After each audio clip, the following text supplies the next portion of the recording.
Now that your 2021 tax return is maybe behind you, look forward to 2022 and perhaps the May vesting of your Amazon restricted stock units.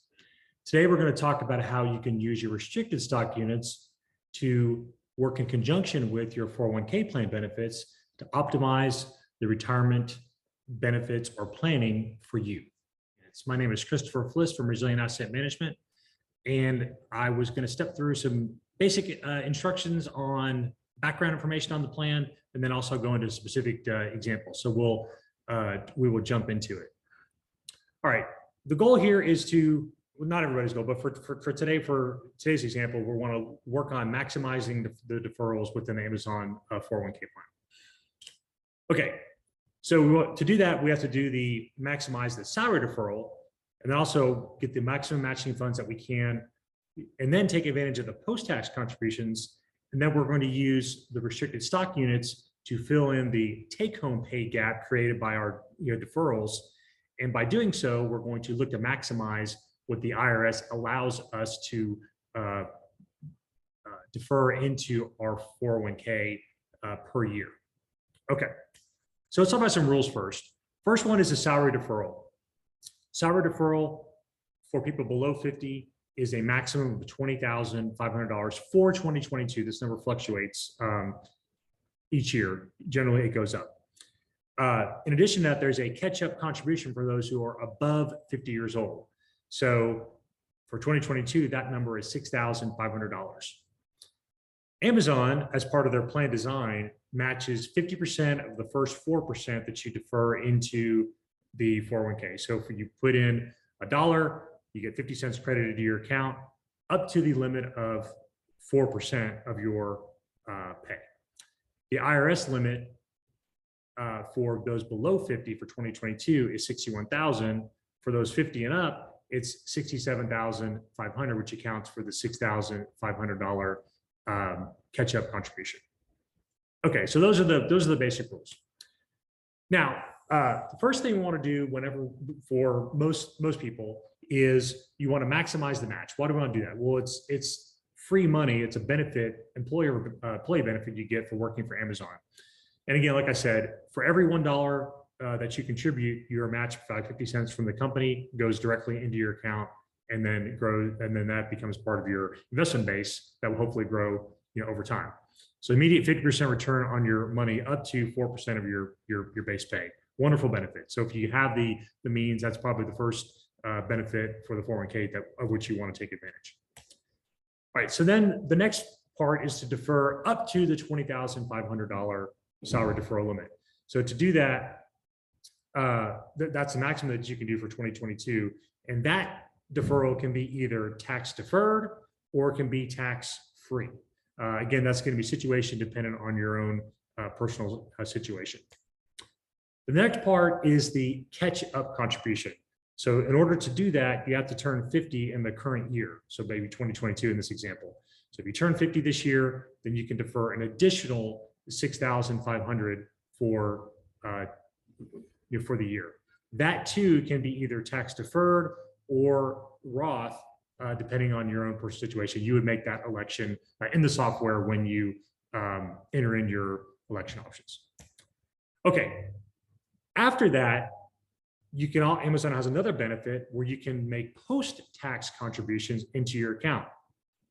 Totally elective, much like the deferrals, but these can only be post-tax funds, not a deferral, where you would get a current year tax deduction. And then you have the option to immediately convert those to Roth, which is strongly recommended, because if you don't do that, then your deferral will be generating taxable gains, which is a bad situation. You can make the election in the software to convert them immediately to Roth, then the growth will be tax-free as well in the future. And that limit on that contribution is all the way up to the IRS limits of either $61,000 or $67,500 for 2022. All right, RSUs, quickly to rehash. When you grant RSUs, they vest on a certain date. On that date, the shares are sold, and then that's immediately deemed as earned income for you. Taxes are withheld, usually around 30% for for that amount once the shares are sold. Then you have the option you can sell for cash, or you can choose to purchase Amazon stock. When you do purchase the stock, your new basis is the date on the purchase after the vesting and after the taxes are withheld.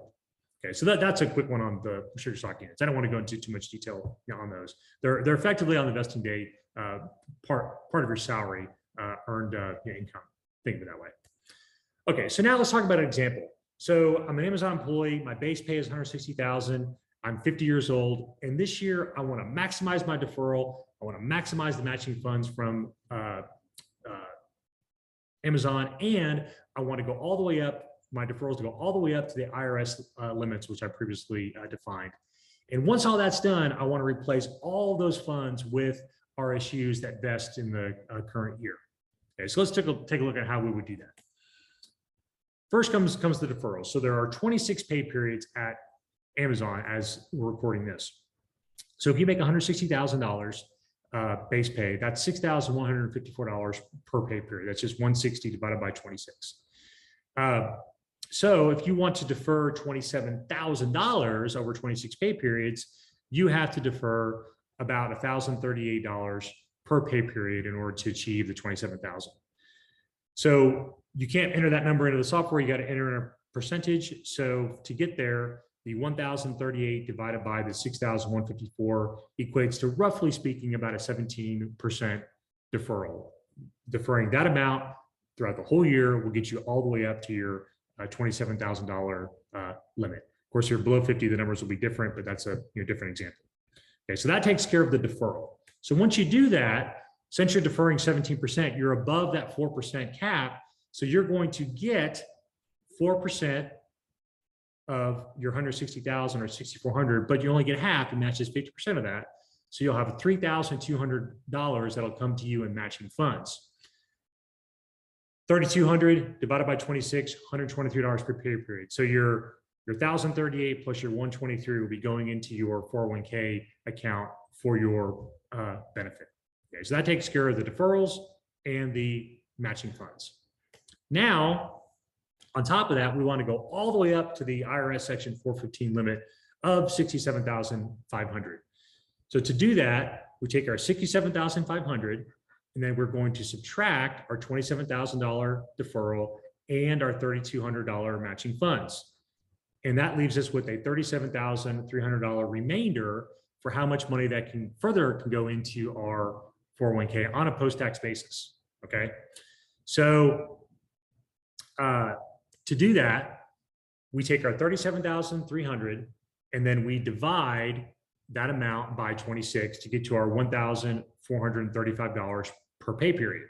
Okay, so that, using the same logic as before, gives us our 1,415 divided by our 6,154, gives us our 23% for the deferral on a post-tax basis. Okay, it's a different election within the software. And then we want to immediately choose to convert that to Roth, because we don't want our post-tax contributions generating taxable earnings. All right, so that will cap us all the way out to the $37,300 that we're looking to defer in this example. Okay, so now, did we get to the 415 limit? Well, yes, because we deferred $27,000 from our salary, we got $3,200 in matching funds, and then we took $37,300, and that put us all the way to the top of the $67,500 limit that can go into our 401k in any calendar year. Okay, wonderful. Okay, so now we talk about RSUs. So the total deferrals that we made are 17% in salary deferrals and 23% in post-tax contributions, or 40% of our base pay. Okay, that's $64,000. All right. So now I'm going to assume that the Amazon stock price is 3,300. Obviously, it fluctuates every day, but the day we're recording this, it's roughly about that amount. So regardless of what the price is, whenever your RSUs vest, that's what multiply that by the stock price, and that'll be what your proceeds are. So using this example, in order to replace 64,000, we need to get that amount on a post-tax basis. Remember, we're withholding 30% for taxes when we vest. Okay, so in order to achieve the 64,000, okay, we need to take our tax rate, 1 minus our tax rate, and divide 64,000 by that number, and that will get us to the amount that we need to achieve when we vest. Okay, so we need 91,500 proceeds after vesting pre-tax. That'll be our gross. So to get that, we take our 91,500 divided by the share price. So we're going to need about 28 shares to vest in the current year to replace all of our deferrals. All right. Okay, so let's look at how that would happen on the vesting date. Okay, and this, I'm assuming, I know there's going to be either 2 or 4 vesting dates, throughout the year, but for this example, we'll assume the vesting will be all calculated at one time. Okay, so to do that, we need $64,000 after tax. Okay, so we take our 28 shares, multiply by the share price of $3,300 a share, and we get to our 92,400. We're going to withhold 30% for taxes from that amount. And that's going to give us our 27,720 for taxes. And then when we net that out, the 92,400 in proceeds minus the 27,720 in taxes gets us to our 64, about roughly speaking, our $65,000 amount we're looking to get to replace all of our deferrals that we made into our 401k. Okay. Obviously, everybody's situation is going to be unique and different.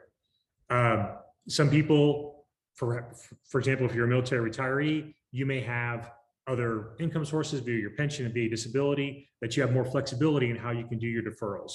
Other people have different goals, but the key is that as an employee of Amazon, you have a lot of tools at your disposal via deferrals, post-tax contributions, and RSUs, so that you can start to optimize your benefits for your future needs. That was a lot of information. And in the sterile world of, in this case, PowerPoint, things work out very nicely and deferrals are maximized, limits are achieved, restricted stock units are used to harmoniously get to a certain end state. Obviously, that may not be the case for everybody. And for you, your situation is unique. So if you would like for us to work with you to review your benefits and how you can use your restricted stock units and your Amazon 401k plan benefits to integrate into your overall financial plan, we'd be happy to talk to you. Thank you for the time.